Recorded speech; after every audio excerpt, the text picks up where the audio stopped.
आज के इस प्रोग्राम में उपस्थित तमाम ही मान्यवर, ख़ास तौर पर मंच पर बैठे हुए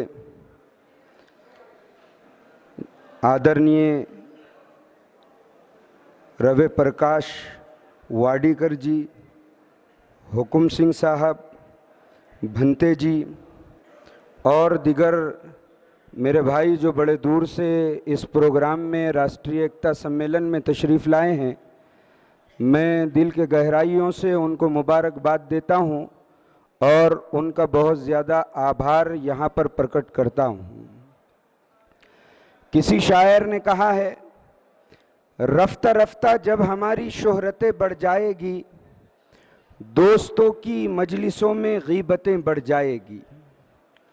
रफ्ता रफ्ता जब हमारी शोहरतें बढ़ जाएगी, दोस्तों की मजलिसों में गीबतें बढ़ जाएगी।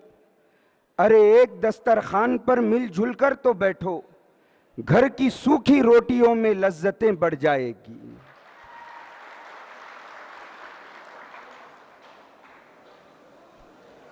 तमाम तारीफ़ें उस अल्लाह के लिए जिसने मानव जाति को जग के कल्याण के लिए पैदा किया है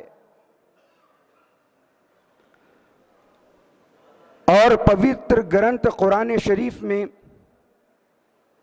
ईश्वर अल्लाह ने ये कहा है, या अय्युहन्नास इन्ना खलकनाकुम मिन ज़करिम व उन्सा।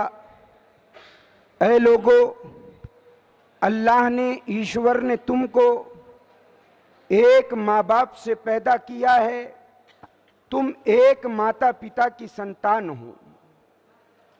तुम में कोई बड़ा नहीं, तुम में कोई छोटा नहीं। अगर फजीलत किसी को मिलेगी, इन्ना अक्रमकुम इंदल्लाहि अत्काकुम, जो ईश्वर से सबसे ज्यादा डरेगा, जो ईश्वर के सिद्धांतों पर अमल करेगा। जितने महापुरुष इस जग के कल्याण के लिए इस पृथ्वी पर आए हैं, आदमी अगर उनकी बातों पर अमल करेगा और लोगों को ज्यादा से ज्यादा फायदा पहुंचाएगा। प्रॉफिट मोहम्मद सल्लल्लाहु अलैहि वसल्लम ने कहा था, खैरुन नास मन यनफउन नास, तुम में सबसे बेहतरीन व्यक्ति वो है जिसकी जात से सबको नफा पहुंचे। लेकिन माफ करना, कुछ दिनों से हमारे इस मुल्क में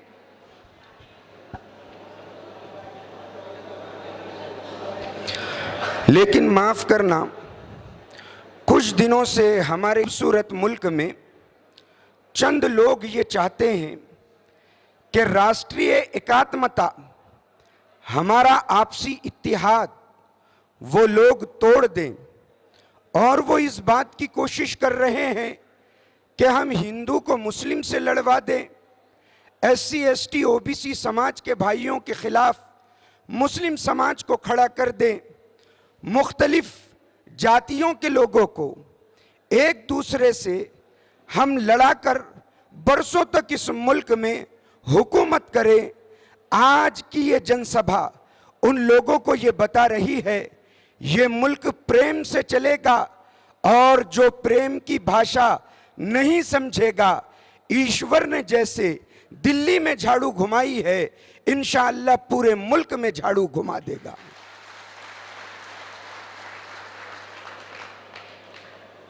आप जरा सा तो सोचें, ये लोग कैसे विचारों के लोग हैं। अगर कोई औरत आकर इनका विरोध करे तो ये उसको वेश्या कहते हैं, और अगर कोई मर्द आकर इनके विचारों के विरुद्ध खड़ा हो जाए तो उसको पाकिस्तानी कहते हैं। कोई छात्र आकर इनकी बात को न माने, उसको नक्सली कहते हैं। तो हम उन लोगों से पूछना चाहते हैं, क्या सिर्फ टकले पर मालिश करने वाले ही देशभक्त है क्या? क्या सिर्फ इस मुल्क में वही लोग देशभक्त हैं जो आपकी बात को सुनेंगे? बिल्कुल नहीं, बल्कि हम साफ तौर पर कहना चाहते हैं कि इस जग के अंदर और इस मुल्क के अंदर विश्व रत्न डॉक्टर भीमराव साहब अंबेडकर ने कहा था, सिकवा संगठित हुआ, आनी संघर्ष करा। मैं आज यहीं पर उसी पैगाम को दोहराता हूं। यहां पर हमारे जितने भाई बैठे हैं, सबसे पहले वो क्या काम करें? शिक्षा को हासिल करें, तालीम को हासिल करने की कोशिश करें। जब तक इंसान सीखेगा नहीं तो वो लोगों की बातों में आ जाएगा। इस्लाम का पवित्र ग्रंथ कुरान, जिसकी इब्तिदा ही इकरा के लफ्ज से हुई है, जो तमाम सृष्टि के इंसानों को कहता है पढ़ो। प्रॉफिट मोहम्मद सल्लल्लाहु अलैहि वसल्लम गारे हिरा में तशरीफ फरमा है। उनके पास एक फरिश्ता ईश्वर के पास से ईश्वर का कलाम लेकर आया और प्रॉफिट मोहम्मद सल्लल्लाहु अलैहि वसल्लम को कहा, इकरा, आप पढ़िए। मोहम्मद सल्लल्लाहु अलैहि वसल्लम ने कहा, मा अना बिकारी इन। उस फरिश्ते ने आपको पकड़ा और जोर से दबाया। हदीस के अल्फाज है, फ़अख़ज़नी फ़ग़त्तनी हत्ता बलग़ मिन्नी अलजहदा सुम्मा अरसलनी। जिब्रील ने मुझे पकड़ा, जोर से दबाया और उसके बाद छोड़ दिया। फ़अख़ज़नी फ़ग़त्तनी सानिया, दूसरी मर्तबा पकड़ा और दूसरी मर्तबा पकड़ के दबाया। फ़अख़ज़नी फ़ग़त्तनी सालिसा, तीसरी मर्तबा पकड़ा और तीसरी मर्तबा पकड़ के दबाया। उसके बाद प्रॉफिट मोहम्मद सल्लल्लाहु अलैहि वसल्लम ने पवित्र ग्रंथ कुरान को पढ़ना शुरू किया।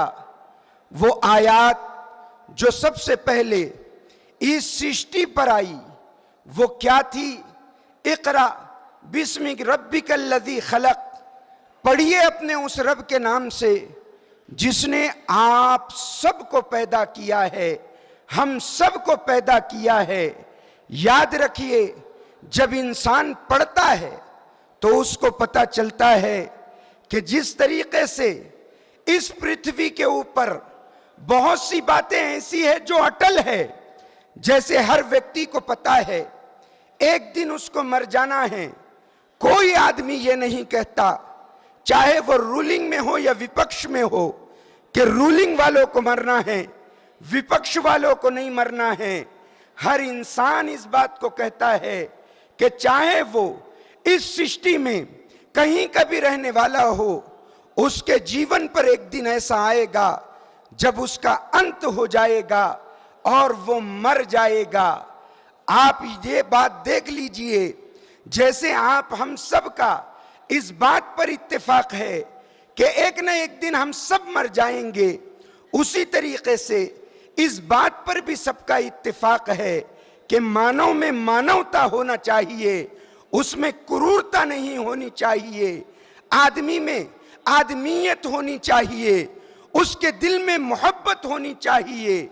यही बात प्रॉफिट मोहम्मद सल्लल्लाहु अलैहि वसल्लम ने हम सबको बताई है। अगर आप उनके सिद्धांतों को पढ़ेंगे तो आपको पता चलेगा कि जब वो गारे हिरा से वापस आए और अपनी बीवी से कहा, ज़म्मिलूनी ज़म्मिलूनी, मुझे चादर उड़ाओ, मुझे चादर उड़ाओ। बीवी ने पूछा, आपको क्या हो गया? तो प्रॉफिट मोहम्मद सल्लल्लाहु अलैहि वसल्लम ने कहा, लक़द खशीतु अला नफ्सी, मुझे मेरी जान का खौफ है। तो उनकी बीवी उनसे कहने लगी, उनकी पत्नी उनसे कहने लगी, वल्लाह मा युहज़िकल्लाहु अबदा इन्नका लतसिलुर रहम व तहमिलुल कल्ला व तक्सिबुल मादूम व तुक़रियुज़ ज़ैफ़ व तुईनु अला नवाइबिल हक़। अल्लाह आपको कभी रुसवा नहीं करेगा इस वजह से कि आप रिश्तेदारों के साथ अच्छा सुलूक करते हैं। मैं आपसे पूछता हूं कि कितने भाई ऐसे हैं कि प्रॉपर्टी की बुनियाद पर जब दोनों में आपस में झगड़ा हो गया तो छोटा कहता है मैं कोर्ट में जाऊंगा, बड़े की पगड़ी उछालूंगा। बड़ा लोगों के दरमियान आके कहता है मैं छोटे को सबक सिखाऊंगा। अरे ये दोनों वही भाई है जिन्होंने एक मां का दूध पिया और अपने वालिद की उंगली पकड़कर, अपने पिता की उंगली पकड़कर चलना सीखा। बरसा बरस हो गए, एक बिस्तर में आराम करते थे। जब घर में गर्म खाना बनता, माता और पिता दोनों को एक रिकाबी में खाना देते।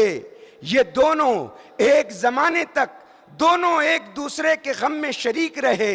लेकिन प्रॉफिट मोहम्मद सल्लल्लाहु अलैहि वसल्लम बता रहे हैं कि रिश्तेदारों को उनका हक दो। लेकिन आज इंसान में वो क्रूरता आ चुकी है कि वो अगर किसी का हक मारता है तो सबसे पहले शुरुआत अपने भाई से करता है और पूरे जग को इस बात का पैगाम देता है कि अगर मुझसे मेरा भाई सेफ नहीं है तो मुझसे इस जग में कोई भी सेफ नहीं है। अगर मेरे भाई को मैंने नहीं बख्शा तो मैं पड़ोसी को भी नहीं बख्शूंगा, मैं दोस्त को भी नहीं बख्शूंगा, मैं महल्ले वाले को भी नहीं बख्शूंगा। आज जरूरत है इस बात की कि हम लोग प्रेम को बांटें। यही प्रॉफिट मोहम्मद सल्लल्लाहु अलैहि वसल्लम, उनकी पत्नी ने आगे कहा, इन्नका लतसिलुर रहम व तहमिलुल कल्ला, कि आप बेकसों का, मोहताजों का दुख दर्द उठाते हैं। आप और हम देखें तो सही कि हमारे समाज के अंदर कितने ऐसे लोग हैं जो बेसहारा हैं। आप तसव्वुर तो करें, आज जो बड़े बड़े लोग हैं वो अपनी बच्चियों की शादियों में हजारों रुपये के कार्ड छाप देते हैं। आप देखिए उसी महल्ले के अंदर जहां पर सेठ साहब की बच्ची के हाथ पीले हो रहे हैं, एक विधवा का भी मकान है। उसकी जवान बेटी अपने भाई का हाथ पकड़कर उसी महल्ले के शामियाने और मंडप से उसका गुजर होता है। उसका 8 साल का भाई कहता है, बाजी, दीदी, आपा, देखो ना, सेठ साहब के बेटी का बिया है, कितना खूबसूरत दहेज सजाया है और कितने बेहतरीन सामान दिए हैं। बहन अपने कदमों को तेज चलाती है, भाई रुकने को कहता है, बहन उसको खींचकर अपने घर लाती है और अपनी नजरों को आसमान की तरफ उठा के कहती है, ऐ ईश्वर, ऐ परमात्मा, ऐ अल्लाह, मेरे पिता का क्या कसूर था कि आपने उनको अपने पास बुला लिया। अगर वो जिंदा होते तो मेरे हाथ भी पीले हो जाते। मेरे दहलीज पर जो नौजवान रिश्ता लेके आता है वो रुपयों की मांग करता है। प्रॉफिट मोहम्मद सल्लल्लाहु अलैहि वसल्लम ने नारी को उसका हक दिलाया, बेसहारा बच्चों को उसका हक दिलाया। अरब मुआशरे के अंदर, अरब की धरती के ऊपर वो लोग बच्चों को और औरतों को प्रॉपर्टी में हिस्सा नहीं देते थे। जब उनसे कोई पूछता, आप औरतों को हिस्सा क्यों नहीं देते, बच्चों को हिस्सा क्यों नहीं देते, वो लोग कहते थे, जो अपने कबीले का डिफेंस नहीं कर सकता उसको हम माल में हिस्सा नहीं देंगे। औरत कमजोर है, हम उसको हिस्सा नहीं देंगे। बच्चा कमजोर है, हम उसको हिस्सा नहीं देंगे। प्रॉफिट मोहम्मद सल्लल्लाहु अलैहि वसल्लम ने सबसे पहले लोगों को समझाया कि खबरदार, औरत अगर बीवी है तब भी उसको उसका हक मिलेगा, औरत अगर बहन है तब भी उसको उसका हक मिलेगा, औरत अगर माँ है तब भी उसको उसका हक मिलेगा, औरत अगर बेटी है तब भी उसको उसका हक मिलेगा। इस्लाम ने सबसे पहले भ्रूण हत्या के खिलाफ आवाज उठाई और इस्लाम ने सबसे पहले कहा कि खबरदार, जो लोग भ्रूण हत्या करने वाले हैं, कल उनको मरने के बाद ईश्वर की अदालत में इस बुरे काम का हिसाब देना पड़ेगा और अल्लाह उनसे पूछेगा, बताओ तुमने ये बुरा कर्म क्यों किया है। लेकिन आज हम सब अपनी दुनिया के अंदर इतने ज्यादा व्यस्त हो चुके हैं, हम लोग अपनी दुनिया को बनाने में और उसको संवारने में इतने मशगूल हो चुके हैं कि हम लोग धार्मिक बातों पर या अच्छे विचारों पर चलना नहीं चाहते। और अगर कोई आदमी अच्छी बात बतलाता है तो हम उसके विरुद्ध खड़े हो जाते हैं। आप देखिए, प्रॉफिट मोहम्मद सल्लल्लाहु अलैहि वसल्लम ने, ईद का दिन है, ईद का दिन है, और ईद का दिन मुसलमानों के पास खुशियों का त्यौहार होता है। मोहम्मद सल्लल्लाहु अलैहि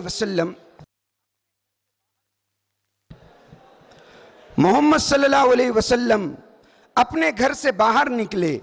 आपने देखा एक 8 साल का बच्चा रोते खड़ा है। आप उसके करीब गए और जाने के बाद उसके सर पे हाथ रखा और कहने लगे, बेटा अगर तुझे किसी चीज़ की ज़रूरत हो तो मुझसे अर्ज़ कर दे, मैं तुझे वो चीज़ें दिला दूंगा। वो बच्चा कहने लगा कि हुजूर मुझे किसी चीज़ की ज़रूरत नहीं, अलबत्ता गुज़िश्ता ईद पर, पिछली ईद पर मेरे पिताजी जिंदा थे, उनका देहांत हो गया, आज उनकी याद आ रही है, आज उनकी याद तड़पा रही है। आप में और हम में कितने लोग ऐसे हैं कि जिनके घरों में खुशी का मौका आता है? आप में और हम में कितने लोग ऐसे हैं कि हम अपने बच्चे को स्कूल के शुरुआत में नया लिबास सिलाते हैं, बेहतरीन बस्ता दिलाते हैं, बेहतरीन पुस्तक और किताब दिलाते हैं, अच्छे स्कूल में उसका एडमिशन करवाते हैं, पहले दिन उसको छोड़ने जाते हैं, पेरेंट्स मीटिंग में शरीक होते हैं। कभी आपने सोचा है इस स्कूल के अंदर भी ऐसे बच्चे भी होंगे जिनके माता या पिता का देहांत हो गया होगा? वो उस मीटिंग के अंदर दूसरों के माता और पिता को आते देखते हैं तो उनका दिल भर आता है। कभी आपके दिल ने भी आपसे कहा कि आप उस बच्चे के सर पे हाथ रख के ये कहें, बेटा घबराने की जरूरत नहीं, कभी तुझे किसी चीज की जरूरत हो तो मुझे मांग लेना, मैं आपको दूंगा और आपको अपनी गाड़ी पे बिठा के ले जाऊंगा और ले जाके मैं आपको अच्छी चीज दिलाऊंगा।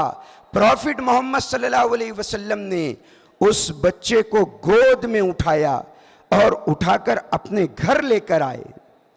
अपनी पत्नी से कहा कि इस बच्चे को निल्हाओ और हजरात हसनैन जो आपके नवासे थे उनके कपड़े इस बच्चे को पहनाओ। उसके बाद आपने कहा इसके सर पर तेल डालो, इसके अच्छे से बाल जमाओ। उसके बाद उस बच्चे से कहा, बेटा इससे पहले जब ईद को गए थे तो कैसे गए थे? वो बच्चा कहने लगा, हुजूर वालिद जिंदा थे, पिताजी जिंदा थे, उनके कांधे पे सवार होके गया था। प्रॉफिट मोहम्मद सल्लल्लाहु अलैहि वसल्लम खुद नीचे झुके और उस बच्चे को गोद में उठाया, अपने कांधों पे बिठाया और अपने साथ ईदगाह लेके गए। तमाम मानव जाति को इस बात का पैगाम पहुंचाया कि याद रखो, अपने लिए जीना जिंदगी नहीं होती, औरों के लिए जीना यह जिंदगी का असल मफहूम है। लेकिन आज क्या कहें हम लोग, ये तो बात छोड़िए, हमारे पूर्वजों ने जो इस देश के खातिर कुर्बानी दी, आज चंद लोग ऐसे हो गए हैं कि वो लोग बार बार इस बात का सवाल कर रहे हैं कि आप लोग बताइए, आप इस देश के नागरिक हैं या नहीं है?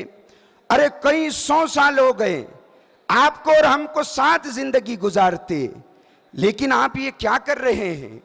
इस देश की मिट्टी के अंदर याद रखिए मोहब्बत का बीज बोया जाएगा और इस पवित्र जमीन से मोहब्बत का ही दरख्त निकलेगा।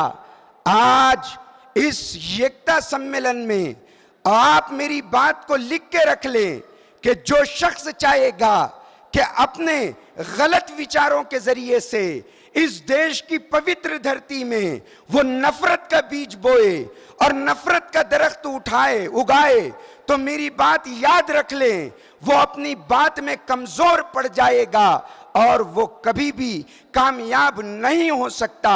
इस वजह से कि इस देश की मिट्टी प्यार और मोहब्बत से वदीयत है, खुलूस और मोहब्बत से बनी है। कल भी इस देश में प्यार और मोहब्बत था, आज भी इस देश में प्यार और मोहब्बत की जीत है, और आने वाले वक्तों में यह देश उन्हीं लोगों के पीछे चलेगा जो लोग प्यार और मोहब्बत की बात करते हैं। मुअज़्ज़ज़ मेहमान यहाँ पर तशरीफ़ ला चुके हैं।